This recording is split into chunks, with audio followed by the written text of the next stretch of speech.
Si t'es un petit peu passé à côté des dernières pop actu, accroche-toi bien parce que je te résume tout ça à la vitesse de l'éclair. On a eu un premier teaser de Squid Game saison 2, mais hélas aucune date de sortie. Le teaser nous montre de nouveaux visages et un visage connu, celui du mec qui poussait le héros à participer au Squid Game. Avatar, le dernier maître de l'air, va avoir droit à sa série live action en 2024. Et bien sûr, on espère qu'ils feront mieux que le film de 2010.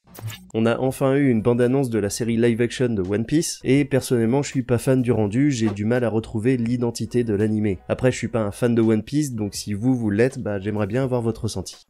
Les créateurs de Game of Thrones vont revenir avec une nouvelle série qui sortira sur Netflix et qui va s'appeler Le Problème à Trocor. C'est adapté du livre du même nom qui raconte le premier contact de l'humanité avec une civilisation extraterrestre, et ça arrivera en 2024.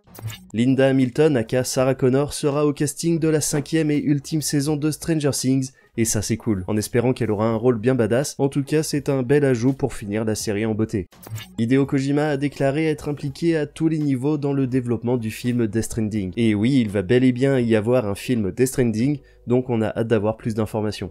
Squeezie va avoir droit à une série documentaire qui lui sera dédiée sur Prime Video. On y découvrira les coulisses de ses vidéos et son quotidien, donc pourquoi pas, ça peut être intéressant. Par contre pour l'instant il n'y a pas encore de date de sortie.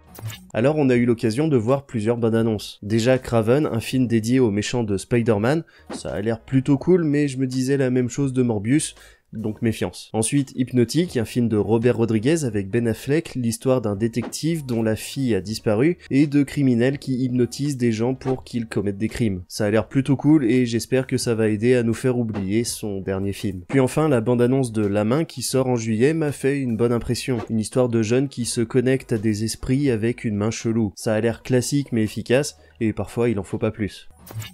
Tom Holland a avoué avoir un groupe WhatsApp avec Andrew Garfield et Tobey Maguire qui s'appelle The Spider Boys. Cette information ne sert absolument à rien, mais ça m'a fait sourire donc j'avais envie de te la partager.